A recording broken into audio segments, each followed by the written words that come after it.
విశ్లేషించడానికి మనతో పాటు ప్రముఖ రాజకీయ విశ్లేషకులు విజయ్ గారు ఉన్నారు. నమస్తే అండి. అలాగే బీఆర్ఎస్ సీనియర్ నాయకులు ఓ నరసింహారెడ్డి గారు ఉన్నారు. నమస్తే అండి. సార్, విజయ్ గారు, ప్రధానంగా చూస్తున్న మంత్రులు, కాంగ్రెస్ మంత్రుల్లో చాలామందికి ఒకరిపైన ఒకరు ఆరోపణలు గుప్పించుకుంటున్నటువంటి అంశం. ఈ విషయం కేంద్రానికి కూడా వెళ్తున్న, ఏదైతే వాళ్ళ ఏసీసీ ఉన్నది కదా అధిష్టానం, అక్కడ కూడా తలనొప్పిగా మారుతున్నటువంటి అంశం. కాంగ్రెస్ పార్టీ ఎప్పుడు అధికారంలోకి వచ్చినా పరిస్థితి ఇట్లనే ఉంటుంది. జస్ట్ ఏదో ఒక నెల 2 నెలలు గ్యాప్ తేడా అంతే. 20 నెలల పాలనలో ప్రతి ఓ మంత్రికి, జిల్లాలో ఉన్న ఓ మంత్రికి పడదు. నియోజకవర్గంలో ఎమ్మెల్యేకు ఇన్ఛార్జికి పడదు, నియోజకవర్గంలో ఎమ్మెల్యేకి ఎమ్మెల్సీకి పడదు, జిల్లా మొత్తంలో మంత్రులకు పడదు. ఆ రకమైన వీళ్ళది ఎంతసేపు ఆధిపత్య పోరు, సంపాదనకు సంబంధించినటువంటి స్వార్థపూరితమైనటువంటి రాజకీయాల ఆలోచనే ఎక్కువగా ఉంటుంది. ఈ ఆధిపత్య పోరుతోటి రాష్ట్ర అభివృద్ధి కుంటుపడుతుంది. ఇక్కడ ముఖ్యమంత్రి దగ్గర నుంచి, రాష్ట్రంలో కాంగ్రెస్ పార్టీ ముఖ్యమంత్రి దగ్గర నుంచి కింద ఉన్న ఎమ్మెల్సీ స్థాయి వరకు, ప్రస్తుతం అంటే ఎంపీటీసీ, జడ్పీటీసీ లింక్ ఉంటే ఇంకా చాలా తీవ్రమైనటువంటి అంతర్గత సంక్షోభానికి దారితీసే అవకాశం ఉంటుంది. ఈ 2 సంవత్సరాల కాలంలో ఉన్నటువంటి విభేదాలు, ఇది ట్రయల్ మాత్రమే. ట్రయల్లోనే ఇన్ని కాంగ్రెస్ పార్టీ అంతర్గత విభేదాలు ఈ రకంగా కనిపిస్తున్నాయి. ముఖ్యంగా మంత్రులకు సంబంధించినటువంటిది, మంత్రి వివేక్కు, అదేవిధంగా నిన్న అడ్లూరి లక్ష్మణ్కి జరుగుతున్నటువంటి పోరు చూసినాడు. అదే జిల్లాలో శ్రీధర్ బాబుకి, అదేవిధంగా వివేక్కు పడినటువంటి అంశం చూసుకుంటున్నటువంటిది. అదే ఇప్పుడు వరంగల్ జిల్లా ఇన్ఛార్జ్ మంత్రికి సంబంధించినటువంటి చూసుకున్నది పొంగులేటి శ్రీనివాసరెడ్డికి, సురేఖకి, అదేవిధంగా సీతక్కకి పడతలేదు. ఇవన్నీ కూడా ఏంది, కాంట్రాక్ట్ దగ్గర వరంగల్ జిల్లాలో వచ్చింది ఏంటంటే కాంట్రాక్టులు ఇచ్చేటువంటి సమ్మక్క సారక జాతరకు సంబంధించిన అభివృద్ధి విషయంలో కాంట్రాక్టులు ఎవరికి రావాలి ఏంటి అనేది. అంటే కాంగ్రెస్ పార్టీ చరిత్ర చూస్తే ఎప్పుడు రాష్ట్ర అభివృద్ధి కుంటుపడే విధంగానే కాంగ్రెస్ పార్టీ అంతర్గత రాజకీయాలు ఉంటాయి, కాంగ్రెస్ పార్టీ రాజకీయాలు ఉంటాయి. కాంగ్రెస్ అధిష్టానాన్ని మెప్పించుకుంటే చాలు. ముఖ్యమంత్రి దగ్గర నుంచి, ముఖ్యమంత్రి పోస్టుకు కూడా అదే ఉంటుంది. ముఖ్యమంత్రి పోస్ట్ ఇప్పుడు ఏంది, ఎలక్షన్స్ ఇప్పటివరకు ఏది బై ఎలక్షన్స్ కానీ, స్థానిక సంస్థల ఎలక్షన్ కానీ ఇంకా తెలంగాణలో పూర్తి కాలేదు. తెలంగాణలో ఇవి కనుక పూర్తయ్యి ఏమాత్రం నెగిటివ్గా ఉన్నా ఇక కాంగ్రెస్లో అంతర్గత పోరు మరింత పెరిగిపోతుంది. ముఖ్యమంత్రికి సంబంధించినటువంటి పోస్టు విషయంలో ఎదురు చూస్తున్నటువంటి నాయకులు చాలామంది ఉన్నారు. దాంట్లో దీన్ని ఈజీగా ఎప్పుడైతే వ్యతిరేకత వస్తుందో, ప్రజల నుంచి కనిపిస్తుందో ఆ వాసన, నెక్స్ట్ అధికారంలోకి రాదు అని తెలిసిన తర్వాత ఉన్నటువంటి ఆశావాహులు, మేము 1 సంవత్సరమైన సీఎం కావాలి, తన లైఫ్ గోల్, పక్క పార్టీ నుంచి వచ్చినటువంటి వ్యక్తే తన లైఫ్ గోల్ సీఎంగా ఉన్నటువంటిది నెరవేర్చుకున్నటువంటి వ్యక్తిని, మేము జీవితాంతం కాంగ్రెస్లో ఉండి కాంగ్రెస్ కోసం కొట్లాడినటువంటి వాళ్ళము, మేమెందుకు ముఖ్యమంత్రి కాకూడదు అని ఆ టార్గెట్ రీచ్ అవ్వడానికి నెక్స్ట్ లెవెల్ పోతే రాష్ట్ర అభివృద్ధి తెలిసిపోతుంది. జీడిపి పడిపోతుంది, జిఎస్డిపి పడిపోయింది, కొనుగోలు శక్తి పడిపోయింది, ఆదాయం వస్తలేదు, కాకు చెప్తూనే ఉన్నటువంటి ఇవన్నీ ఏంటంటే వీళ్ళ అంతర్గత పోరు మీదనే ఎక్కువ దృష్టి ఉంది తప్ప రాష్ట్ర అభివృద్ధి మీద దృష్టి పెట్టకుండా రైతాంగాన్ని, ప్రజలని, సంక్షేమ కార్యక్రమాలను పక్కకు పెట్టి ఈ అంతర్గత పోరుతోటి రాష్ట్రాన్ని దివాలా తీయించే వైపు పయనింపజేస్తుంది ప్రస్తుత పాలకులు. నరసింహారెడ్డి సార్, ఏదైతే కాంగ్రెస్లో కుమ్ములాటలు కామన్ కాకపోతే ఏదైతే పాలన గాలికి వదిలేసి వాళ్ళ వ్యక్తిగత దూషణలకు ఎక్కువ ప్రయారిటీ ఇస్తున్నారు అనుకోవాలా? ఓకే, ఇప్పుడు విజయ్ గారు చెప్పినట్టు ఏంటంటే, ఇప్పుడు మీరు అధిష్టానము తలనొప్పి ఏం లేదు, అధిష్టానానికి తలనొప్పి ఏమి ఉండదు. ఎందుకంటే మరి ఇప్పుడు పోటీ పడుతున్నారు కదా, ఆయన నెలకు 2,000 కోట్లు పంపిస్తుండ్రు రేవంత్ రెడ్డి. అదే బహిరంగ రహస్యము. వీళ్ళు ఒక 2,000, కర్ణాటక వాళ్ళు 2,000, నెలకి 4,000 కోట్లతో ఆ డ్రామా అధిష్టానం, ఏఐసీసీ తిరుగుడు అంతా కూడా నడుస్తుంది. మీరు 2,000 కోట్లు పంపించాలంటే మరి ఆయన అయితే అవినీతి చేయాలి కదా. సీఎం రమేష్ కాంట్రాక్ట్ ఇచ్చినా, 2,000 ఎకరాలు ఫ్యూచర్ సిటీకి ఇచ్చిన, రేపు రోడ్లు లేని దగ్గర, జనం లేని దగ్గర ఫ్యూచర్ సిటీలో రోడ్లు వేసిన కమిషన్ల కోసం అనేది అందరికీ తెలుసు. ఇక అనుమల బ్రదర్స్ చేసే అన్నీ కూడా అందరికి తెలుస్తూనే ఉన్నాయి. ఆయన సంపాదన ఆయనది, ఒక సపరేట్ ఛానల్ అది. ఇక వాళ్ళ బ్రదర్సు వాళ్ళు కలిసి ఈ రెవెన్యూ విషయాలకు సంబంధించి మున్సిపల్ శాఖ ఆయన దగ్గర ఉంది కాబట్టి ఆయన ఆదాయం కోసం ఆయన చేసేది వేరు. మరి ఆయన ఒక్కడే సంపాదించుకుంటే ఎట్లా? అసలు ఈ కీచులాటకు బేస్ ఏందని ప్రజలు అర్థం చేసుకోవాలి. దేని చుట్టూ ఈ కీచులాట జరుగుతుంది? 6 గ్యారెంటీల గురించి కీచులాట జరగటం లేదు. అంటే నీ జిల్లాలను అమలు చేస్తున్నావు, నా జిల్లాలో అమలు చేయట్లేవు అనేది లేదు. ఆ విషయంలో కీచులాట లేదు. 13 హామీలు కీచులాట లేదు. 100 రోజులు అనే దాంట్లో వీళ్ళ పంచాయతీ లేదు. వాటన్నిటిల్లో వీళ్ళకి ఏ పంచాయతీ ఉండదు. రైతు భరోసా ఇవ్వలేదు, ఏ పంచాయతీ లేదు. 2,500 ఏ పంచాయతీ లేదు. అవి మాట్లాడరు. టెండర్ల విషయం నా జిల్లాలో జరిగే టెండర్లు పొంగులేటి ఎవడు వాడెవడు అని సురేఖ గారి పంచాయతీ. 71 కోట్ల టెండర్ నాకు తెలియకుండా పొంగులేటి సొంత మనిషికి ఇప్పించుకునేది ఆ పంచాయతీ. ఇంతకుముందు జరిగిన పంచాయతీ కూడా ఇదే పంచాయతీ. ఇసుక రీచ్లలో నా జిల్లాలో వాడొచ్చి తీసుకుపోవడానికి ఆ మంత్రి గాడెవడు ఈ మంత్రి గాడెవడు అని వీళ్ళ పంచాయతీ. ఏంటంటే అవినీతి అక్రమ సంపాదన పంపిణీలో జరుగుతున్న గొడవే తప్పితే ప్రజలు ఈ విషయాలలో లేరు. రాష్ట్ర ఆదాయము పడిపోయింది. ఆయనే చెప్పిండు, ముఖ్యమంత్రి గారే చెప్పిండ్రు. కేసీఆర్ ఉన్నప్పుడు ఈ రాష్ట్రం కేసీఆర్కి అప్పచెప్పినప్పుడు 4,000 కోట్లు నెలకు ఆదాయం. కేసీఆర్ దిగిపోయి కాంగ్రెస్కి ఇచ్చేటప్పుడు 18,500 కోట్లు ఈ రాష్ట్ర ఆదాయం. 18,500 కోట్లే కేసీఆర్ అన్ని ఇచ్చిండు. రైతు బంధు 11 సార్లు 73,000 కోట్లు ఇచ్చిండు. 69,000 ఉచిత విద్యుత్ కట్టిండు. 27,000 పెట్టి పంటలు కొన్నాడు, పంటలు మొత్తం కొన్నాడు. కరోనా టైం అయినా కానీ 1,27,000 కోట్లు పెట్టి ప్రాజెక్టులు కట్టిండు. అన్నీ చేసిండు. 4.5 లక్షల కోట్లు వ్యవసాయం మీద ఖర్చు పెట్టి. ఇప్పుడు ఏం లేవు నా దగ్గర, దొంగ లెక్క చూస్తున్నాను, చెప్పులు దొంగ లెక్క చూస్తున్నాను, ఎవడు అపాయింట్మెంట్ వేయలేదు ఢిల్లీలో అంటూ మంచిది. మరి ఈ సంవత్సర కాలం 22 నెలల కాలంలో రాష్ట్ర ఆదాయం 17,000 కోట్లు తగ్గిందని ముఖ్యమంత్రి స్వయాన ముఖ్యమంత్రి గారు చెప్తూ లెక్కలు చెప్తున్నాయి. మరి మీరు ఏం బీక్తున్నట్టు 22 నెలల నుంచి ఇదే చేస్తుండ్రు. రోడ్లు ఎక్కడెక్కడ ఆదాయం వస్తుందో దాన్ని, అంటే ఇప్పుడు షెడ్యూల్డ్ రేట్స్ కంటే 30% ఎక్సెస్, 20% ఎక్సెస్లో టెండర్లు పోతున్నాయి. ఏంటంటే దీని రహస్యం? పొంగులేటి శ్రీనివాసరావు ఇట్ సెల్ఫ్ ఆయనే పెద్ద కాంట్రాక్టరు, మెగా కృష్ణాడి పెద్ద కాంట్రాక్టరు. ఏం చేయాలి ఇప్పుడు? సుంకిశాల కూలిపోయింది, అది ఇంతవరకు ఆయన మీద బ్లాక్ లిస్టులో పెట్టి వేరే స్టేట్లలో ఆయన ఎన్హెచ్ఓలు బ్లాక్ లిస్టులో పెట్టారు. ఆయన వాళ్ళకే టెండర్లు ఇస్తున్నావు. పొంగులేటి కాంట్రాక్ట్ ఇప్పుడు ఏంది? నారాయణపేట కొడంగల్ లిఫ్ట్ ఎవరికి ఇచ్చినావు నువ్వు? పొంగులేటి చేర్సాక మంచుకున్నారు. ఇక్కడ ఇచ్చిన దాంట్లో ఎవరికి ఇచ్చినావు? ఇద్దరు చేర్సాక మంచుకున్నారు. ఇక్కడ సీఎం రమేష్కి ఇచ్చినావు 1,600 కోట్ల రూపాయలు. కొన్ని అమృత సిటీకి సంబంధించి నీ బామ్మడికి ఇప్పించుకున్నావు. ఇవన్నీ దేనికోసం చేస్తున్నారంటే మంత్రుల కీచులాట అంతా కూడా కమిషన్ల పంచాయతీ, కబ్జాల పంచాయతీ. కాంగ్రెస్ అంటేనే కరప్షన్ అండి, కాంగ్రెస్ అంటేనే మోసం. అది వాళ్ళ నరాని ఉంటుంది. అదిగా డిఎన్ఏ గురించి రేవంత్ రెడ్డి మాట్లాడండి కదా, బీహార్ డిఎన్ఏ. అసలు కాంగ్రెస్ డిఎన్ఏ గురించి మాట్లాడాలి ఆయన. కానీ చాలా తొందరగా అడాప్ట్ అయిపోయాడు రేవంత్ రెడ్డి. స్వతహాగా బ్రోకర్ కాబట్టి, రియల్ ఎస్టేట్ బ్రోకర్ కాబట్టి, స్వతహాగా అక్రమ సంపాదన ఆర్టీఐని ఉపయోగించుకొని ఎట్లా బ్లాక్మెయిల్ చేసి బ్లాక్మెయిలరు కాబట్టి ఆయనకు బాగా తెలుసు. ఈ కాంగ్రెస్ వాళ్ళు కొంచెం సీనియర్ కాంగ్రెస్ నాయకులు ఈ వృద్ధ జంబూకాలు కొంచెం వెనకబడిపోయినాయి. ఆయనకంటే బాగా ఫాస్ట్గా నాడి పట్టిండు కాబట్టి అక్కడక్క 2,000 కోట్లు పంపించగలుగుతాడు. ఉత్తమ్ కుమార్ రెడ్డి పోటీ పడుతున్న ఆయన. ఈయన ఇప్పుడు నెలకు 1,000-1,200 కోట్ల వరకు సంపాదిస్తుంది. నేను కూడా ఉత్తమ్ కుమార్ రెడ్డి. మరి ఆ 2,000 టార్గెట్ చేయాలని ఇంకా 600 కోట్లు గ్యాప్ ఉంది. బట్టి గారు పోటీ పడుతుండు, ఆయన 15 రోజులు దానికి సంపాదిస్తుండు. ముఖ్యమంత్రి కావాలంటే 2,000 కట్టాలి మరి.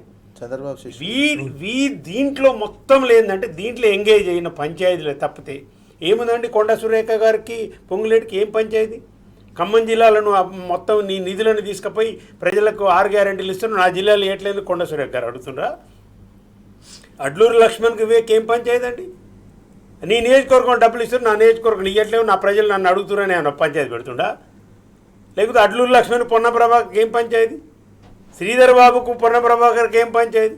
ఏ పంచాయతీ లేదు. ఇసుక మంతల్లో దోపిడీ చేస్తుంటే నాకు కూడా అలా వాటా కావాలని పొన్న ప్రభాకర్ అడిగిండు. చల్ నా సామ్రాజ్యాలు నీకు ఇచ్చేది రప్పించోడా, నీకు ఇయ్యనని శ్రీధర్ బాబు అంటుండు. ప్రజలు గమనించవలసింది ఏంటంటే కాంగ్రెస్ నాయకులు ఏ ఎన్నికకు వచ్చినా చెప్పు తీసుకొని వెంటబడి కొడితే తప్పితే వీళ్ళు బాగుపడరు.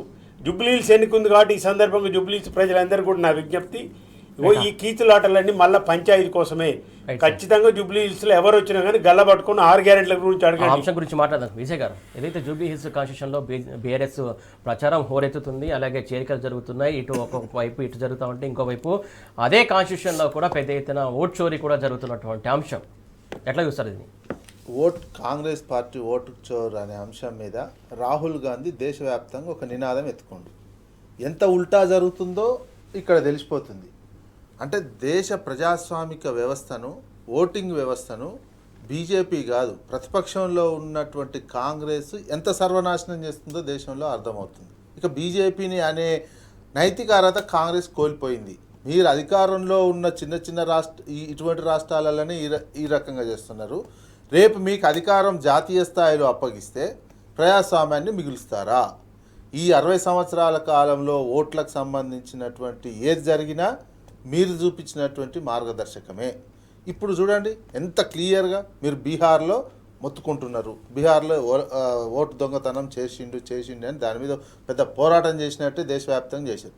అరే అధికారంలో ఉన్న కాంగ్రెస్ ఒక బై ఎలక్షన్ జూబ్లీ హిల్స్లో ఏ రకంగా కాంగ్రెస్ పార్టీ మీకున్నటువంటి వ్యవస్థ ఏ రకంగా చేస్తున్నారు?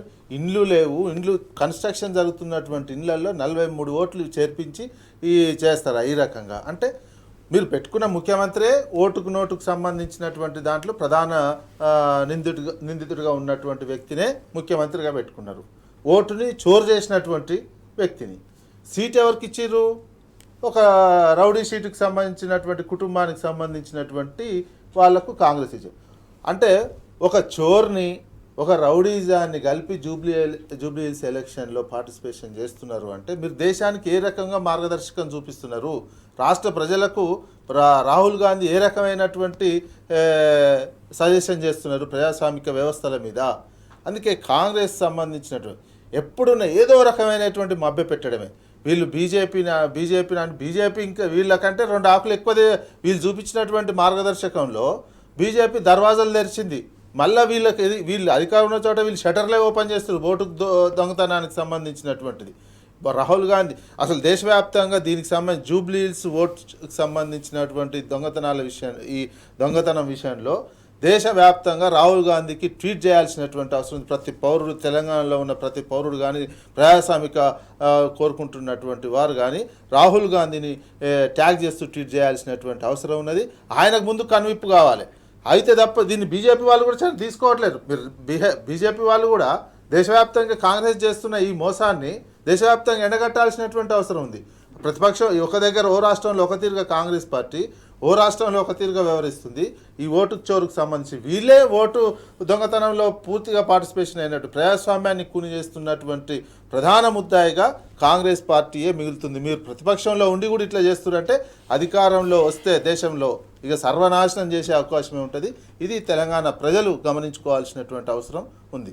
నరసింహారెడ్డి సార్, ప్రధానంగా ఏదైతే ఓట్ చోరుకి సంబంధించి వాళ్ళే ఓట్ చోరీ జరుగుతుందంటారు, వాళ్ళే ఓట్ చోరీ చేస్తారు. ఈ రకమైన 2 నాలుకల ధోరణి ఏంటి కాంగ్రెస్ ప్రభుత్వం చేస్తున్నటువంటి అంశం సంబంధించి మీరేమంటారు?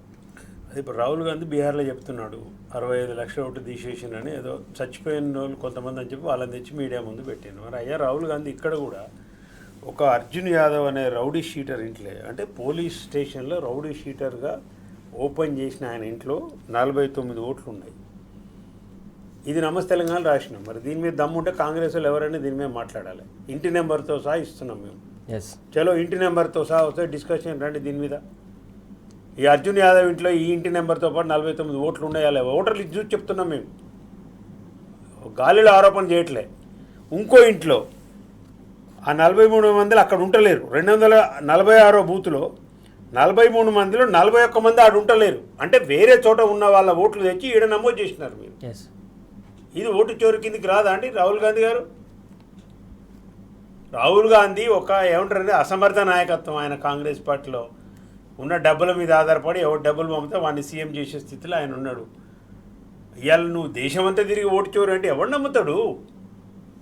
తెలంగాణలో ఒక చిన్న ఉప ఎన్నిక, ఒక్క అసెంబ్లీ ఉప ఎన్నికలనే గింత అక్రమాలు, గింత అవినీతి, రౌడీ షీటర్లకు సీట్లు, డబ్బులు పంచుకొనుడు, వాటితో 100 కోట్లు డిపాజిట్ చేయించిన 100 కోట్ల ప్రాపర్టీ రాయించుకున్నాడు రేవంత్ రెడ్డి. ఆ డాక్యుమెంట్ కూడా ఇవాళ రేపు బయట పెడతాం మేము. 100 కోట్ల ప్రాపర్టీ ఆయనతో రాయించుకోటి సీట్ ఇచ్చిండని. ఒక్క ఉప ఎన్నిక చుట్టూ ఇన్ని అక్రమాల, లేని ఓట్లు జాయిన్ చేయించుడు, ఒక్కరింటిలో 49 ఓట్లు ఉండు. ఎలక్షన్ కమిషన్ కూడా చర్య తీసుకోవాలండి.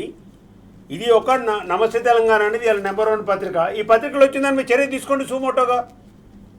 ఏమన్నా లేకుండా మా వివరాలు అడగండి, నమస్తే తెలంగాణలో ఇస్తాం కదా. కానీ ఏం మాట్లాడము అంటే ఏమర్థమవుతుంది? దాన్ని బట్టి ఎన్నికల సంఘం కూడా రాష్ట్ర ప్రభుత్వానికి అనుకూలంగా పోతుందనే అనుమానాలు వస్తాయి. ఓటర్ లిస్టు, ఓటర్ క్రమ సంఖ్యతో పాటిస్తే కూడా ఇంకా రియాక్షన్ కాకుండా ఎట్లా అండి? ఇది కాంగ్రెస్ పార్టీ. ఈయన రాహుల్ గాంధీ గారు దేశం అంతా తిరిగి ఓటు చోరీ, కర్ణాటకలో నార్త్ బెంగళూరులో ఒక మహాదేవ్ అనే అసెంబ్లీలో ఇట్లా 6,000 పోయినాయి, 7,000 పోయినాయి. అయ్యా ఇంటి నెంబర్తో సహా ఇస్తున్నాము. ఒక్క ఇంట్లో 49 ఓట్లు ఉన్నాయి. మరి మీడియా ఎవరు రారు? ఒక్క పత్రికలు రాదు, ఈనాడులో రాదు, జ్యోతిలో, దేంట్లో రాదు. ఏ మీడియా ఏం నడుస్తుంది ఈ రాష్ట్రంలో? అసలు గింత చంద్రబాబు ప్రభావం గింత ఎత్తున ఉంటుందా? ఆయన ఎన్నికల్లో నిలబడతలేడు మళ్ళా.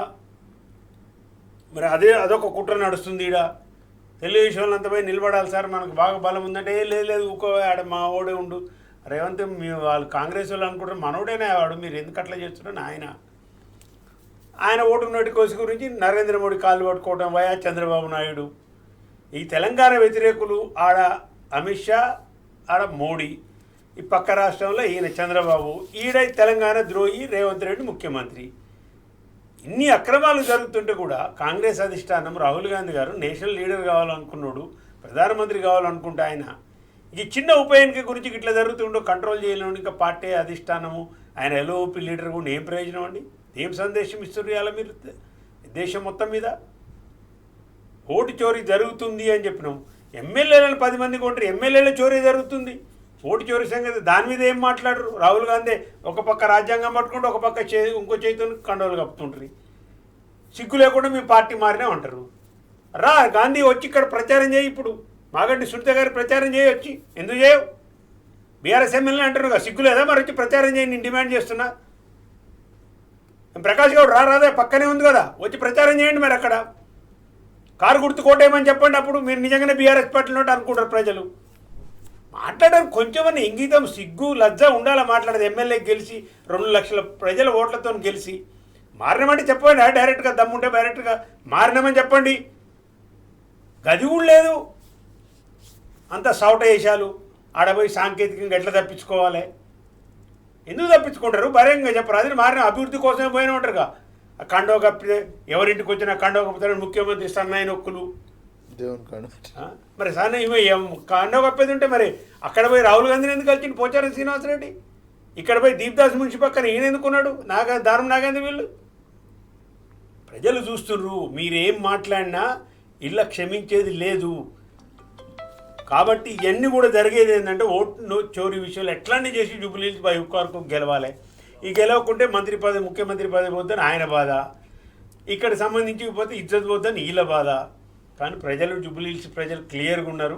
కేటీఆర్ గారు చెప్పినట్టు కారు కావాలన్నా బుల్డోజర్ కావాలన్నా అన్న దాంట్లో బుల్డోజర్ మాకొద్దు. పేదలు ఇళ్ళే కదండి కూలగొట్టింది మొత్తం. జూబ్లీహిల్స్లో బస్తీలు ఉన్నాయి, 9 బస్తీలు ఉన్నాయి ఆడ. అసలు జూబ్లీహిల్స్ లేదు, అది ఖైరతాబాద్లో ఉంది. పేరు జూబ్లీహిల్స్ పెట్టింది, మరి ఎందుకో? ఈ జూబ్లీహిల్స్ ప్రాంతం అంతా ఖైరతాబాద్ నియోజకవర్గంలో ఉంది. ఉన్నాయన్ని బస్తీలే, పేద ప్రజలే. రోజు కూలీ అడ్డ మీద పోతే మీరు ఎక్కడ పోండి, రైమత్ నగర్ పోండి, యూసఫ్ కూడా పోండి, వందలాది మంది కూలీలు ఉన్నాయన్నీ కూడా జూబ్లీహిల్స్ పేదల ప్రజలే. వాళ్ళందరూ ఉన్న గూడు గోల కొడితే కూడా ఇంకా కాంగ్రెస్ పార్టీ కోసేసి లైసెన్స్ ఇచ్చి రా నాయన బుల్లోని ఎప్పుడు కోరుకోడు. ఖచ్చితంగా మాగంటి సునీత గారు గెలుపు ఖాయం. అయినా ఇవి మీరు బహార్ కుక్కార్ కుక్ గెలవలేరు ఎన్నికలు, ప్రజలు ఓట్లేయాలి.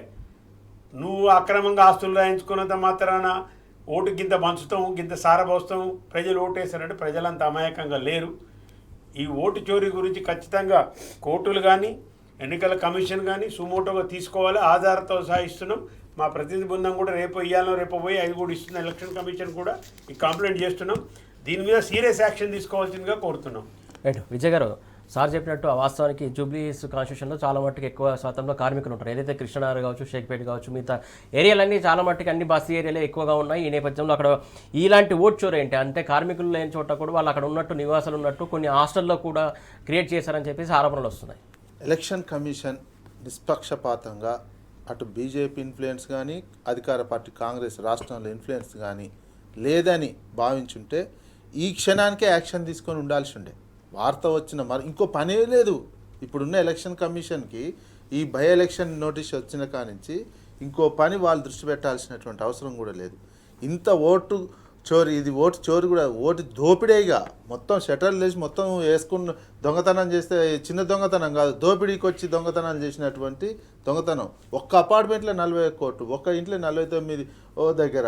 అంటే ఈ శాంపిల్గా చూస్తేనే ఈ రకంగా వెళ్ళినాయి. అంటే మీరు కాంగ్రెస్ పార్టీ ఒక దొంగను, ఒక రౌడీ షీట్ను పెట్టి, అది రాష్ట్ర ప్రధాన పరిపాలకుడేమో ఒక చోరుగా ఉన్నటువంటి నోటుకు సంబంధించినటువంటిది, ఇచ్చిన క్యాండిడేట్ ఏమో ఉన్న హిస్టరీ మొత్తం రౌడీ షీట్ హిస్టరీ ఉన్నటువంటి వాళ్ళ ఫ్యామిలీకి మొత్తం.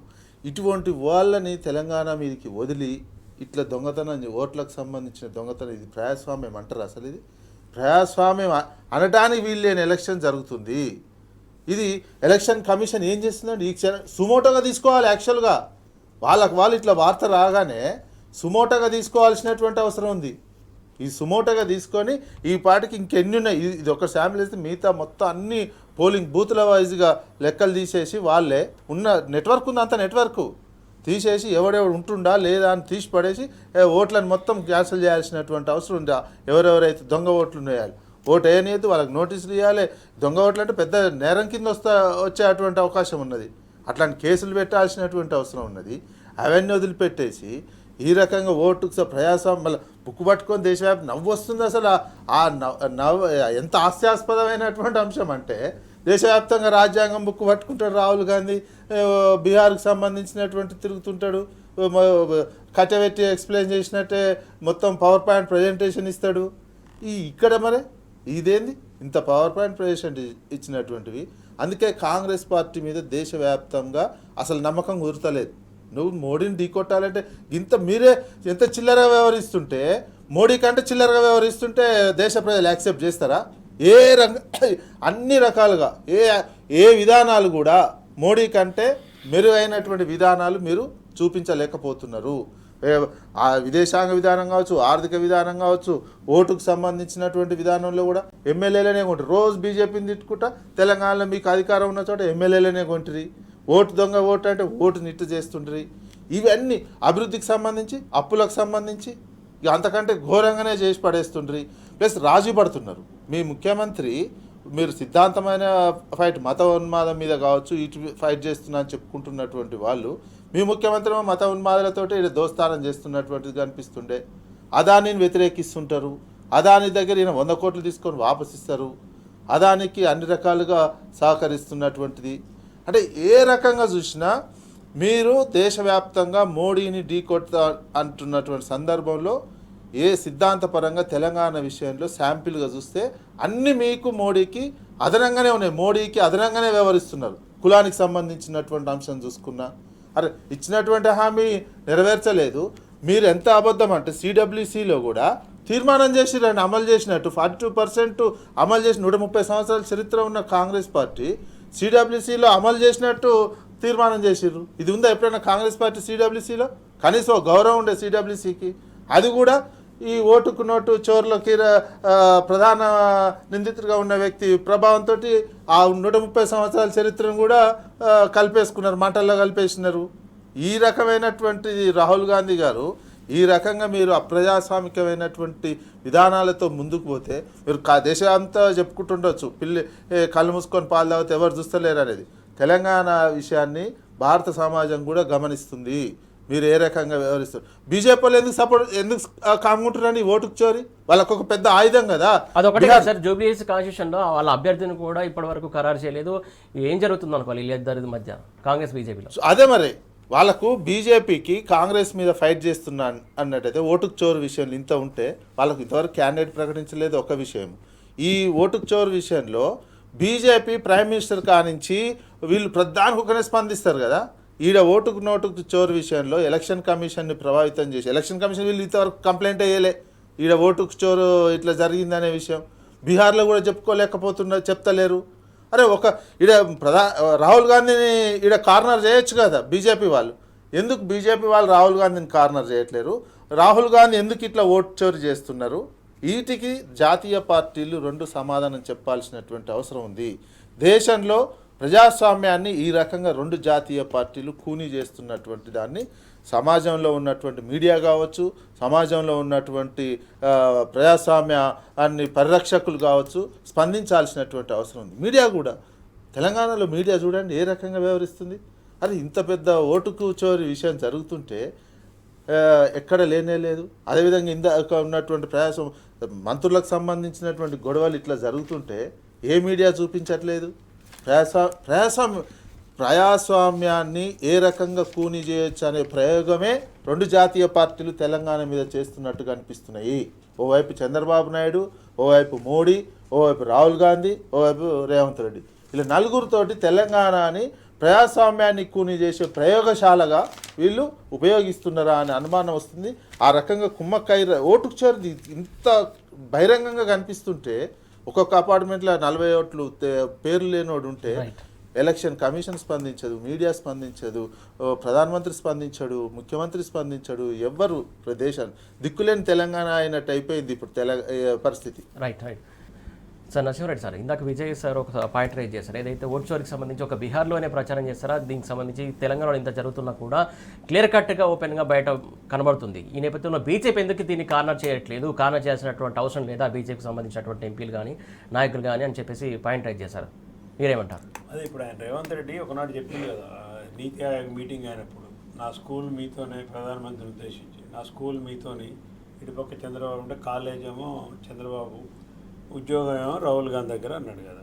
ఇప్పుడు అది స్పష్టంగా కనిపిస్తుంది. అది ఇప్పుడు ఇక్కడ రేవంత్ రెడ్డి ప్రభుత్వాన్ని రక్షణ కవచంలాగా ఉన్నది బీజేపీ అనేది. చాలా సందర్భాల్లో కేటీఆర్ గారు డైరెక్ట్ ఆరోపణలు చేసినారు, ఈడీకి పోయి కంప్లైంట్ చేసినారు, అమృత్ టెండర్లకు సంబంధించి కానీ మిగతా అన్ని టెండర్లకు సంబంధించి వరకు యాక్షన్ లేదు. మహారాష్ట్ర ఎన్నికల ప్రచారంలో స్వయంగా ప్రధానమంత్రి మోడీ గారే అక్కడ ప్రచారం చేసినారు ఎన్నికల సందర్భంలో RRR ట్యాక్స్ అని, మరి దాని మీద చర్య లేదు. ఇంతవరకు ఇన్ని కంప్లైంట్ పోతే కూడా ఎక్కడ బీజేపీ కానీ కేంద్ర దర్యాప్తు సంస్థలు కానీ ఏవీ స్పందించడం లేదు. ఏంటి దాని అర్థము? ఆదానికి సంబంధించి వస్తే కూడా మిగతా ఇప్పుడు బీజేపీ ప్రోత్సాహంతోనే కదా ఇప్పుడు మోడీగా, ఇప్పుడు రేవంత్ రెడ్డికి అధిష్టానము కాంగ్రెస్ అని అనుకుంటలేరు ఎవరు కూడా. మోడీ బీజేపీ ఆయన అధికారం, చూస్తానికి ఆయన కాంగ్రెస్ ముఖ్యమంత్రి, కానీ నడిపిస్తున్నది మొత్తం వెనక బీజేపీ వాళ్ళే నడిపిస్తున్నట్టు అనుకుంటున్నారు అందరూ. అట్లాంటిదే స్వయంగా కనిపిస్తుంది. ఇక అధిష్టానం, కాంగ్రెస్ అధిష్టానం కూడా కొంచెం బలహీనంగా ఉంది యాక్చువల్గా. ఇందిరాగాంధీ టైం లాంటి అధిష్టానము కాదు ఇవాళ, వాళ్ళ బలహీనతలు వాళ్ళకు ఉన్నాయి. ఈయన తీసేయాలనే ఉంది, మరి తీసేస్తారు కానీ వచ్చే పరిణామాలు ఏందని బేరీజు వేసుకోవడంలో కొంత వెనక ముందు ఆడుతున్నారు. వాళ్ళకు కూడా రిపోర్ట్ పోదని కాదు, వాళ్ళకు కూడా రిపోర్ట్ ఉన్నాయి. ఈయన చేసే అక్రమాలు, వీళ్ళ బ్రదర్ చేసే రాజ్యాంగేతర పనులు అన్నీ ఉన్నాయి, కానీ ఏం చేయాలనో తోయని పరిస్థితులు వాళ్ళు ఉన్నారు. కాబట్టి విషయం ఏంటంటే బీజేపీ ప్రయోజనాలు, బడేబాయి చోటేబాయి అంటే కేంద్రం నుంచి రావాల్సిన బాగా వసూలు చేస్తాం మేము, కేసీఆర్ గారు సరిగ్గా సంబంధాలు మెయింటైన్ చేయట్లేదు అన్నారు.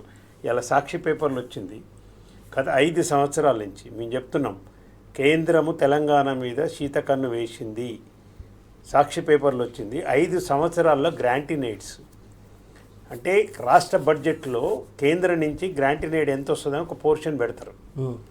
20,000 కోట్లు పెడితే 6,000 కోట్లు కూడా ఇలా ఆ పేపర్లో వచ్చింది. చాలా వ్యాలిడ్ ఇన్ఫర్మేషన్. అంటే కేంద్రం నుంచి వచ్చే బడ్జెట్లో, మన బడ్జెట్లో, రాష్ట్ర బడ్జెట్లో కేంద్రం గ్రాంటినేడ్స్ పెట్టుకుంటాం. పెట్టిందంటే దేంట్లో 1/4 కూడా రాలి ఇంతవరకు గత 5 ఇయర్స్లో కూడా. అదే చెప్పింది కేసీఆర్ గారు, ఒడ్లు కొంటలేరని స్వయంగా ముఖ్యమంత్రిగా ఉండి ధర్నా చేయవలసిన పరిస్థితి వచ్చింది. తెలంగాణ అంటే ద్వేషిస్తున్నారు ప్రధానమంత్రి మోడీ, అమిత్ షా ద్వేషకులు వీళ్ళు, తెలంగాణ ప్రేమికులు గారు. తల్లిని చంపి బిడ్డను బయటికి తీసిరనే వ్యాఖ్య స్వయంగా ప్రధానమంత్రి, ఆ బీజేపీ పార్టీ అక్కడ పార్లమెంట్లో మద్దతు ఇచ్చిన తర్వాత కూడా ఇట్లాంటి వ్యాఖ్యలు చేస్తున్నంటే ఎంత తెలంగాణ ద్రోహి అయినా. అట్లాగే అమిత్ షా కూడా అట్లా మాట్లాడిన 370 ఆర్టికల్ అప్పుడు. మరి ఎందుకు ఇస్తలేనండి గ్రాంటినేడ్? ఇప్పుడు గ్రాంటినేడ్ నువ్వు చాలా సాధించుకొస్తా, బడేబాయ్ అన్న నీ బడేబాయ్ ఎందుకో నీకు ఇస్తలేడు. మరి 3 బడ్జెట్లలో మీరు ఇప్పటికి 3 బడ్జెట్లు పెట్టిండు, ఏది నీది? 30,000 కోట్లు పెడితే 6,000 కోట్లు కూడా రాలేంతవరకు గ్రాంటినేడు. మరి మాట్లాడితే సిగ్గుండాలి కదా రేవంత్ రెడ్డి నీకు.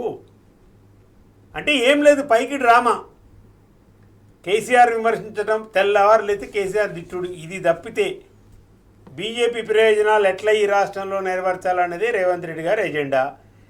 బీజేపీ అధిష్టానం యొక్క ఎజెండా ఏంటంటే ఎట్లా ఇక్కడి నుంచి ఈయనను కాపాడాలి, వస్తున్న విమర్శల నుంచి ఎట్లా కాపాడాలి అనే క్లియర్ కట్ డైరెక్షన్స్ ఇక్కడ ఉన్నాయి. ఈ రాష్ట్ర నాయకత్వానికి క్లియర్ కట్ డైరెక్షన్స్ ఉన్నాయి, వాళ్ళు ఏం మాట్లాడడానికి లేదు. ఈ 2 జాతీయ పార్టీల యొక్క ప్రధాన ఉద్దేశం ఏంటంటే ఇక్కడ బీఆర్ఎస్ పార్టీని లేకుండా చేయాలి, బీఆర్ఎస్ మీద దాడి చేయాలి, కేసీఆర్ గారి మీద దాడి చేయాలి. ఇది అందుకే మీరు చూడండి NDSA రిపోర్టు దాంట్లో భాగమే. అడిగిన 24 గంటల్లోనే వచ్చి వాడు ఏం చూడకుండానే NDSA రిపోర్ట్ ఇచ్చిండ్రు. ఇప్పుడు దీన్ని CBIకి అప్పగిస్తుంటారు. కాళేశ్వరంలో ఏం లేకున్నా కానీ, ఒక్క పైసా అవినీతి లేకున్నా కానీ, ఇవన్నీ దేనికి సూచనలు అంటే బీఆర్ఎస్ పెట్టి ఎప్పుడైతే కేసీఆర్ మోడీని ప్రశ్నించడం మొదలుపెట్టిండో అక్కడి నుంచి కేసీఆర్ మీద ఆయన కన్ను బీజేపీ వీళ్ళని లేకుండా చేయాలని. ఇవాళ కేసీఆర్ గారు చెప్పింది నిజమైంది. ఇవాళ కనుక పోయిన ఎన్నికలలో ఇక్కడ బీఆర్ఎస్ గెలిచిండి దేశవ్యాప్తంగా ఒక 40-50 సీట్లు బీఆర్ఎస్ పార్టీ ఇతర పార్టీలతో పొత్తు పెట్టుకొని గెలిచుంటే ఇవాళ ఏంటంటే మోడీ పరిస్థితి? నీకు వచ్చిందే 240, స్వతహాగా నువ్వే గవర్నమెంట్ ఫామ్ చేసే స్థితిలో ఇంకో 40-50 తగ్గితే బిలో 200. గవర్నమెంట్ ఎక్కడిది, మోడీ ఎక్కడోడు, అమిత్ షా ఎక్కడ, కిషన్ రెడ్డి ఎక్కడ, బండి సంజయ్ ఎక్కడ, మీరు మంత్రి పదవులు ఏంది, ఆయన ప్రధానమంత్రి పదవి చెప్పాలి. ఇది ప్రధాన కారణం ఇవాళ బీఆర్ఎస్ మీద దాడి చేయడానికి. దానికి రేవంత్ రెడ్డి సహకరిస్తున్నాడు. ఇక్కడ తెలంగాణ ప్రజలు కూడా దయచేసి ఆలోచన చేయాలి. యూరియా కొరత ఇంత ఉంటే పార్లమెంట్లో ఎన్నడైనా కానీ రాహుల్ గాంధీ మాట్లాడినా అండి? ఎన్నడైనా కానీ బీజేపీ ఎంపీలు ఒక్క మాట మాట్లాడినరా? ఎన్నడైనా కాంగ్రెస్ ఎంపీలు గలమెత్తినరా? అదే బీఆర్ఎస్ ఎంపీలు కనుక ఇవాళ పార్లమెంట్లో ఉంటే స్టాల్ చేసేటోళ్ళు, సభ నడవనేయకుండా గొడవ చేసి యూరియా సాధించుకొని వచ్చేటోళ్ళు. ఇలా వీళ్ళు 8 వాళ్ళు 8. పార్లమెంట్లో మనకు రావాల్సిన కేంద్ర నిధులు గ్రాంటింగ్ రేట్స్ 0, యూరియా 0, నిధులు 0, పనికి ఆహార పథకం కట్ చేసి 22,000 కోట్లు. దాని గురించి మాట్లాడరు. స్వయంగా ఇక్కడ నడుస్తుంది ఏంటంటే కాంగ్రెస్ ముఖం ముఖ్యమంత్రి, ముఖం కాంగ్రెస్దే కానీ నడుస్తుంది మొత్తం ఇండైరెక్ట్గా బీజేపీ పరిపాలనే. అందుకే వాళ్ళని వీళ్ళు రక్షించుకోవటం, వీళ్ళని వాళ్ళు రక్షించుకోవటం. రాష్ట్రంలో క్లియర్గా రేవంత్ రెడ్డి ప్రభుత్వానికి రక్షణ కవచంగా నిలబడది బీజేపీ పార్టీ అనేది అందరికి ప్రజలకు కూడా తెలిసిపోతుంది. యూరియా గురించి మాట్లాడలేదు. ఇప్పుడు ఓటు చోరీ జరుగుతుంది, ఇంటి నెంబర్లతో సహా ఇస్తే కూడా మాట్లాడతలేరు. అంతకుముందు RRR ట్యాక్స్ అన్నారు, దాని మీద మాట్లాడలే. కేటీఆర్ స్వయంగా ఈడీకి పోయి కంప్లైంట్ చేసిన అమృత్ టెండర్ల మీద, దాని మీద మాట్లాడతలేరు. దేని మీద మీరు ఇవాళ రేవంత్ రెడ్డి అవినీతి మీద ఒక్క మాట మాట్లాడుతారో చెప్పండి. బీజేపీ వాళ్ళు ఎందుకు మాట్లాడండి? కేంద్రంలో అధికారంలో నుండి మీకు ఏదో స్వప్రయోజనం లేకపోతే, ఏదో రేవంత్ రెడ్డి మీద ప్రేమ లేకపోతే, ఈ సర్కారుని కాపాడాలనే ఉద్దేశం మీకు లేకపోతే, ఇతర రాష్ట్రాలలో ఎట్లయితే మీరు రియాక్ట్ అవుతారో ఈ రాష్ట్రంలో ఎందుకు రియాక్ట్ కావట్లేదు బీజేపీ పార్టీ అని నేను అడుగుతున్నాను. ఎక్కడైనా ప్రపంచంలో కానీ ఎక్కడైనా కానీ దేశంలో ఉందా ఒక ప్రతిపక్ష పార్టీ? ఇవాళ ఇక్కడ కాంగ్రెస్ పార్టీ పరిపాలన నడుస్తుందండి. బీజేపీ ఒక ప్రతిపక్షము, ప్రధాన ప్రతిపక్షం బీఆర్ఎస్. మీరు అసెంబ్లీలో చూడండి, టీవీ డిబేట్లలో చూడండి, ఎక్కడైనా చూడండి, బీజేపీ అటాక్ చేసేది బీఆర్ఎస్ మీదనే. అసెంబ్లీలో ఒక ప్రతిపక్ష పార్టీ ఇంకొక ప్రతిపక్ష పార్టీ మీద అటాక్ చేయటం ఏంది, విమర్శలు చేయటం ఏంది? పరిపాలించేటోళ్ళని వదిలిపెట్టి 6 గ్యారెంటీల గురించి మాట్లాడరు, యూరియా గురించి ధర్నా చేయరు, లగచర్ల గిరిజన రైతులపై 40 రోజులు జైలు పెట్టి దాని గురించి కేంద్ర మంత్రులు ఇద్దరుండి వాళ్ళు మాట్లాడరు. దేని మీద బీజేపీ ఇంత ప్రత్యక్ష పోరాటం చేసింది ఈ రాష్ట్రంలో?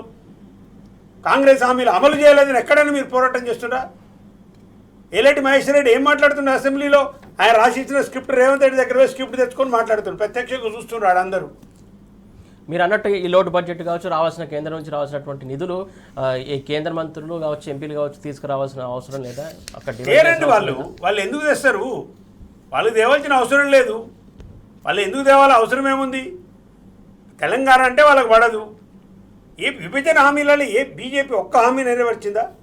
కోచ్ ఫ్యాక్టరీ దగ్గర నుంచి పెడితే, బయారం స్టీల్ ప్లాంట్ దగ్గర నుంచి మొదలు పెడితే, మెడికల్ కాలేజీలు అండి, 33 మెడికల్ కాలేజీలు, జిల్లాకో మెడికల్ కాలేజ్ కేసీఆర్ కట్టిండు.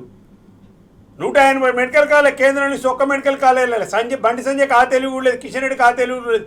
మీరైనా మీ నియోజకవర్గాలను తెచ్చుకునే సోయి కూడా లేదు మీకు. నర్సింగ్ కాలేజ్ ఇచ్చిండ్రా, నవోదయ స్కూల్స్ ఇచ్చిండ్రా? ఏం తెచ్చింది బీజేపీ ఈ పార్టీ ఈ రాష్ట్రానికి చెప్పండి? ఈ 10 సంవత్సరాల్లో ఒక్కటి సహజంగా రాష్ట్రాలకు వచ్చే ఏదైతే ట్యాక్సీ డెవల్యూషను అన్ని రాష్ట్రాలకు వచ్చినట్టు ఈ రాష్ట్రానికి వచ్చింది. ప్రజలు కూడా ఆలోచన చేయాలి. చంద్రబాబుకు వచ్చిన ఎంపీ మీద ఆధారపడి కేంద్ర ప్రభుత్వం ఉంది కాబట్టే కదా చంద్రబాబు ఏం చెప్తే అది ఇస్తున్నారు. ఇలా ఈ మోడీ 2 లక్షల కోట్ల రూపాయలు ఇప్పటివరకు ఆంధ్రప్రదేశ్కి కేటాయించినారు. రైట్. ఏంది వివక్ష అంటే? మళ్ళా రాజకీయాలు, మళ్ళా లాబీయింగు, మళ్ళీ ఇది. కాబట్టి ఇక్కడ బీజేపీ స్పష్టంగా రేవంత్ రెడ్డి సర్కారు కాపాడుతుంది అనేది ప్రజలందరూ కూడా గమనిస్తున్న అంశం. ఓకే, ఇది కూడా ప్రజలు కూడా మళ్ళొకసారి ఆలోచన చేయాలి. బీజేపీ వాళ్ళని అడగాలి, గల్లబట్టుకొని. రేపు జూబ్లీహిల్స్ ఎన్నికలు జరుగుతుంటే కూడా అడగాలి. బుల్డోజర్ మా దగ్గరకు వచ్చిన హైడ్రా బుల్డోజర్లు వస్తే మీరు ఎందుకు రాలే కిషన్ రెడ్డి అని, కిషన్ రెడ్డి ప్రచారానికి వస్తే అడగాలి. బండి సంజయ్ వస్తే అడగాలి. ఎవరు వచ్చినా కానీ గల్లబట్టుకొని అడగాలి. బుల్డోజర్లు వచ్చినప్పుడు ఒక్క కేటీఆర్ గారు వచ్చిండ్రు, బీఆర్ఎస్ పార్టీ వచ్చింది, మేము బీఆర్ఎస్ భవన్కే పోయినాము, మీరెవరు మాకు అండగా నిలబడలేదు, ఎందుకు రాలేదు, మీరు ఓట్లు అడిగే హక్కు మీకు లేదు అని అడగాలి. కాంగ్రెస్ పార్టీ నాయకులు వస్తే కూడా అదే అడగాలి. నీకు ఓట్లేసి గెలిపించినందుకు ఇవాళ రాష్ట్రం మొత్తం మీద జరిగేది ఈ అరాచకం ఏంటి? పేదల ఇల్లు కూలబెట్టేది. మరి పొంగులేటి అది ఇంట్లో నీళ్ళల్లో ఉంది, అది గండిపేట వెనకాల పట్టమహేంద్ర నీళ్ళల్లో ఉంది. కాంగ్రెస్ నాయకులన్నీ నీళ్ళల్లో ఉన్నాయి, ఫామ్ హౌస్లన్నీ. అక్కడికేం బుల్డోజర్ పోదు. మీ అన్న తిరుపతి రెడ్డి ఎక్కడ దుర్గం చెరు వెనకాలనే ఉంది. ఆయనకైతే నోటీసులు ఇస్తారు, ఇంతవరకు ఇటుక పెళ్ళ కూడా తీయలేదు ఆ నుంచి. పేద ప్రజలైతే శనివారం పొద్దున్నే 6:30-7 గంటలకే పోయి కూలగొడతారు. గాజుల రామారావులో ఏం జరిగింది? 175 నీళ్ళు కూలగొట్టారు హైదరాబాద్. అరకపూడి గాంధీని మాత్రం కూలగొట్టి మళ్ళీ ఫెన్సింగ్ చేశారు. ఆయన ముట్టట్లేదు. అదే చెప్తున్నా, అరకపూడి గాంధీ మా ఎమ్మెల్యే అంటుండగా ఆయన అరకెప్పుడు గాంధీని అరెస్ట్ చేయండి, ఇప్పుడు ల్యాండ్ గ్రాబింగ్ కింద కేసు పెట్టి అరెస్ట్ చేయండి. మా 10 మంది ఎమ్మెల్యేలు ఎవరైతే మేము పార్టీ మారలేదని సన్నాయి నొక్కులు నొక్కుతుర్రో, కప్పుకున్న కండవాళ్ళు కాంగ్రెస్ పార్టీ కాదంటున్నారో, అభివృద్ధిని కోసమే పోయినామంటున్నారో, అయ్యా మీరు 10 మంది వచ్చేయాలో జూబ్లీహిల్స్లో ప్రచారం చేయండి, గులాబీ జెండా వేసుకోండి, మాతో పాటు తిరిగి ప్రచారం చేయండి, కేటీఆర్తో పాటు తిరిగి ప్రచారం చేయండి. అప్పుడు ప్రజలు నమ్ముతారు. ఈ దొంగ నాటకాలన్నీ బంద్ చేయండి, ఈ రాజకీయ వ్యభిచారం బంద్ చేయండి. రండి జూబ్లీహిల్స్లో ప్రచారం చేయండి, మాకు గెలిపేమని ఒక ప్రకటన ఇవ్వండి, రండి. రైట్ విజయ్ గారు, ఏదైతే కేంద్ర మంత్రి అయినటువంటి కిషన్ రెడ్డి బీసీకి సంబంధించి కోటాకు సంబంధించి మంత్రి అయిన నుండి కూడా నేనేం చేయలేనంటూ చేసినటువంటి వ్యాఖ్యలు ఎలా చూస్తారు మీరు అసలు? కిషన్ రెడ్డి గారు అట్లా చెప్పడానికి హాస్యాస్పదంగానే ఉంటుంది, ఒక నవ్వు వచ్చే విధంగానే. కేంద్రమే చేయాలి ఈ పని, కనీసం ఇన్ఫ్లుయెన్స్ ఎందుకు? ఈ 42% రిజర్వేషన్కి సంబంధించినటువంటి రోగం ఎక్కడుందంటే కేంద్ర ప్రభుత్వము రాజ్యాంగంలో 9th షెడ్యూల్లో చేర్చడమే దీనికి మందు. రోగం అనేది గుర్తించారు, మందు అనేది కూడా గుర్తించారు. కానీ ఏం చేస్తున్నారు వీళ్ళంతా? ఉత్తుత్త డాక్టర్లు అన్నట్టు వీళ్ళు ట్రీట్మెంట్ ఏం చేస్తున్నారు? ఏదేదో మంది ఇచ్చి మోసం చేస్తున్నారు. రేవంత్ రెడ్డి ఓ డాక్టరు, కిషన్ రెడ్డి ఓ డాక్టరు, కాంగ్రెస్లో ఉన్న బీసీ నాయకులు ఒక డాక్టర్లు, వీళ్ళంతా ఏంటంటే రోగం తెలుసు, మందు తెలుసు, ఉద్దేశపూర్వక మోసం చేసి పేషెంట్ని డెడ్ చేసే విధంగా వ్యవహరిస్తున్నటువంటి అంశము. మీరు 9th షెడ్యూల్లో చేరిస్తేనే అది చేయాల్సిన పని కేంద్రము. కిషన్ రెడ్డి చేయాల్సింది క్యాబినెట్లో అడగాలి, క్యాబినెట్లో అడగలేరు. క్యాబినెట్లో తెలంగాణకు ఏం సంబంధించింది మాట్లాడలేనటువంటి వ్యవస్థ ఉన్నది. ఇక్కడ రేవంత్ రెడ్డి గారు కూడా అది మోసం చేసి మాయ చేసేటువంటి కార్యక్రమమే జరుగుతుంది. పేషెంట్ని 40% వచ్చే అవకాశం ఉన్నా రాకుండా, సరైన ట్రీట్మెంట్ లేకుండా, సరైన ప్రోటోకాల్స్ పాటించకుండా, ఉత్తుత జీవోలు ఇచ్చి ఉత్తుత చట్టం చేసి గవర్నర్ ఆమోదం చేయకుండా కోర్టులో టచ్ చేస్తే కోర్టులు ఏం చెప్తాయి? కోర్టు ఆల్రెడీ సీలింగ్ పెట్టే ఇచ్చే, సుప్రీంకోర్టును కాదని హైకోర్టు చెప్తుందా? హైకోర్టు 9th ఇచ్చినటువంటి జీవో మీద స్టే ఇచ్చే. నువ్వు ఎలక్షన్ పెట్టడానికి ఏమున్నది? మళ్ళీ ఇప్పుడు సుప్రీంకోర్టుకు పోతున్నారు వీళ్ళు. సుప్రీంకోర్టు రోజు మంత్రులు పోయి ఏం చేస్తారు? హైకోర్టుకు పోయి కూర్చుంటారు, సుప్రీంకోర్టుకు పోయి కూర్చుంటారు. ఇవన్నీ కూర్చునే వాళ్ళు రాహుల్ గాంధీని అడిగి ప్రైమ్ మినిస్టర్ దగ్గర కూర్చుంటే అయ్యిపోతుంది కదా. వీళ్ళు ఆ పని చేయకుండా తెలుసు వీళ్ళందరికీ ఏంది డాక్టర్ ఉన్నటువంటి ఎక్కడ ఉన్నది, ఏ రకంగా పోతే ఏ రకంగా సమస్య పరిష్కారం అవుతుందని తెలుసు. ఉద్దేశపూర్వకంగా చేస్తున్నటువంటి అంశం కాబట్టి మోసపూరితం అనేది గమనించుకోవాల్సినటువంటి అవసరం ఉంది. ఉన్నటువంటి కాంగ్రెస్ పార్టీలో ఉన్నటువంటి బీసీ నాయకులు కూడా ఈ రకంగా మీరు తెలిసి కూడా రేవంత్ రెడ్డి రేవంత్ గౌడ్ అని, రేవంత్ యాదవ్ అని చెప్పి చేశారు. ఇట్లా చెప్పడం కాదు, మీరు కూడా మోసం చేసినట్టు అందరినీ మోసం చేస్తున్నారు. తెలంగాణ ప్రజానికాన్ని, తెలంగాణ వెనుకబడిన తరగతులు అందరినీ మోసం చేస్తున్నటువంటి దాంట్లో కాంగ్రెస్ పార్టీకి సంబంధించిన బీసీ నాయకులు కూడా ఉంటారు. అందుకే ఇట్లాంటి మోసాలు చేయకుండా కాంగ్రెస్, బీజేపీ 9th షెడ్యూల్లో పెట్టే విధంగా, రాజ్యాంగ సవరణ చేసే విధంగా చేస్తేనే, రాహుల్ గాంధీ ఒత్తిడి చేస్తేనే, పార్లమెంట్ స్తంభింపజేస్తేనే దీనికి సంబంధించినటువంటి పరిష్కార మార్గం వస్తుంది తప్ప ఇవన్నీ చేసినా మోసపూరితమైనటువంటి చర్య కిందనే ఉంటుంది. నరసింహారెడ్డి గారు, ఏదైతే బీసీకి కిషన్ రెడ్డి గారు అడుగుతున్నారు ఏం చేయాలని. నేను చెప్తున్నా కిషన్ రెడ్డి గారు, మీరు టీవీ చూడకపోతే తెప్పించుకొని చూడండి. మీరు చేసే పని చెప్తున్నా, క్లియర్గా చేయొచ్చు మీరు ఆ పని. మీరు చేయగలిగి కూడా చేయట్లేరు. మీరు దొంగ మాటలు మాట్లాడకండి దయచేసి. మీరు ఏం చేయొచ్చు అంటే కేంద్ర మంత్రిగా ఉండి, ఇంతకుముందు బీజేపీ, ఇప్పుడు ఒకటే అండి, సుప్రీంకోర్టు 50% అప్పర్ సీలింగ్ ఉంది. కిషన్ రావు గవాలి కేసు కావచ్చు, ఇందిరా సాహని కేసు కావచ్చు, కృష్ణమూర్తి కేసు కావచ్చు. సుప్రీంకోర్టు ఒక తీర్పు ఇచ్చిన తర్వాత మీరు బీజేపీ అధికారంలోకి వచ్చిన 11 సంవత్సరాలు ఎన్నిసార్లు రాజ్యాంగ సవరణలు చేసిరో చెప్పండి. సుప్రీంకోర్టు జడ్జిమెంట్ కాదని మీరు రాజ్యాంగ సవరణలు చేసినరా లేదా? ఒక ఉదాహరణ చెప్తా. వొడాఫోన్ కేసులో 2018-19లోనో వొడాఫోన్ కేసులో వొడాఫోన్కి సంబంధించి సుప్రీంకోర్టు 40,000 కోట్లు 20,000 కోట్లు చెల్లించాలని సుప్రీంకోర్టు జడ్జిమెంట్ ఇచ్చింది. వాళ్ళ క్యాపిటల్ గెయిన్స్ సంబంధించి వచ్చిన దాంట్లో సుప్రీంకోర్టు చెల్లించమని, వొడాఫోన్కి చెల్లించమని ఇచ్చింది. మీరేం చేసిన కిషన్ రెడ్డి గారు, నువ్వు కూడా అప్పుడు మంత్రివే, రాజ్యాంగ సవరణ చేసి మీరు వొడాఫోన్ కేసులో వొడాఫోన్ని రక్షించారు. మీరు ఒక వొడాఫోన్కి ఇచ్చిన ప్రాముఖ్యత ఇవాళ బీసీలకు ఇవ్వరా? మీరు 50% సీలింగ్ ఉంది, చేయండి, రాజ్యాంగ సవరణ చేసేసి పార్లమెంట్లో పెట్టేసేయండి. సుప్రీంకోర్టు నుంచి ఇమ్యూనిటీ దొరుకుతుంది కదా, మీకు రక్షణ దొరుకుతుంది కదా, వొడాఫోన్ కేసులో చేసింది కదా. అలాగే కాంగ్రెస్ పార్టీ కూడా ఇందిరాగాంధీకి వ్యతిరేకంగా అలహాబాద్ కోర్టు తీర్పిస్తే 39వ రాజ్యాంగ సవరణ చేసి ఇందిరాగాంధీ గారు ప్రెసిడెంటు, లోక్సభ స్పీకరు, ఉపరాష్ట్రపతికే ఎన్నికల రివ్యూకి సంబంధించి ఇంతకుముందు ఎగ్జామ్షన్ ఉండేది. పార్లమెంటు పరిధిలోకి తీసుకొచ్చింది ఇందిరాగాంధీ రాజ్యాంగ సవరణ చేసి. ఓకే, కోర్టులతో కాదు, పార్లమెంటు పరిధిలోకి తీసుకొచ్చిండ్రు. మరి ఒక్క ఇందిరాగాంధీ కోసము మీరు రాజ్యాంగ హైకోర్టు అలహాబాద్ హైకోర్టు దానికి వ్యతిరేకంగా మీరు ఒక రాజ్యాంగ సవరణ చేసి 39వ సవరణ చేసి తెచ్చిన వాళ్ళు మరి బీసీల కోసం చేయమని ఎందుకు మీరు రాహుల్ గాంధీ పట్టుబడతలేడు? ఎందుకు ఒక ప్రైవేట్ బిల్ పెడతలేడు? ప్రైవేట్ బిల్ పెట్టండి, మీరు బీజేపీ సంగతి కూడా బయటపడుతుంది కదా. ఒక బిల్ పెట్టండి, ప్రైవేట్ బిల్ రాహుల్ గాంధీ పెట్టడే. ఈ రెండు జాతీయ పార్టీలు బీసీ వర్గాలను దేశవ్యాప్తంగా మోసం చేస్తున్నాయి. సుప్రీంకోర్టులో ఉన్న మాట వాస్తవం. ఓకే, దాన్ని అడ్డుపెట్టి ఎన్ని రోజులు అని చెప్తారు మీరు? నిజంగా మీరు బీసీలకు ఇవ్వదలుచుకుంటే రాజ్యాంగ సవరణ చేయండి. ఇప్పుడు కాంగ్రెస్ పార్టీ ఇస్తామంటుంది, బీసీల విషయాలు మీరు తప్పు చేసిన రాహుల్ గాంధీ అంటుండు, సపోర్ట్ అంటుండ్రు. బీజేపీ మేము చేస్తామంటున్నారుగా, రెండు జాతీయ పార్టీలు చేస్తామని అంటే ఇక అడ్డెవరండి దాంట్లో? మేము రాజ్యసభలో మీకు సపోర్ట్ చేస్తామని చెప్తున్నాం. మీరు ఒక బిల్లు పెట్టి ఆ సుప్రీంకోర్టు దాన్ని ఒక అమెండ్మెంట్ చేసి రాజ్యాంగ సవరణ చేసి తీసుకురండి. బిల్లు 67% ఇస్తారా, 69% ఇస్తారా? తీసుకొచ్చి ఒక పాలసీ డిసైడ్ చేయండి. కిషన్ రెడ్డి గారు, మీరు చేయవలసిన పని ఇది. ప్రధానమంత్రి దగ్గర పోయి కూర్చొని మాట్లాడి ఒక అఖిలపక్షాన్ని ఇక్కడి నుంచి పిలిపించి, అయ్యాకి సుప్రీంకోర్టులో 50% అప్పర్ సీలింగ్ ఉంది, దీన్ని చేయడానికి రాజ్యాంగ సవరణ పెట్టండి, పార్లమెంట్లో పెట్టండి, బిల్లు పెట్టండి, రాజ్యాంగ సవరణ చేయండి. ఇది శాత కాదు కానీ ఒకటినే దద్దమ్మ మాటలు మాట్లాడుకుంటా నన్ను ఏం చేయమంటావు, నీ కేంద్ర మంత్రి అయితే ఏం చేస్తా, మహారాష్ట్ర మేము అధికారులని. మహారాష్ట్ర రాష్ట్రాలకు కాదు, ఇది కేంద్రం చేయాల్సిన పని. ఇది 9th షెడ్యూల్లో మీరు చెప్పిన రాజ్యాంగ సవరణ చేసి పెట్టండి. ఇది మోసం కదా అండి? బీజేపీ పార్టీ చేస్తున్న మోసం కదా, కాంగ్రెస్ పార్టీ చేస్తున్న మోసం కదా? ఇందిరాగాంధీ గురించి రాజ్యాంగ సవరణ చేసింది సుప్రీంకోర్టు తీర్పుకు వ్యతిరేకంగా. వోడాఫోన్ గురించి బీజేపీ పార్టీ చేసింది.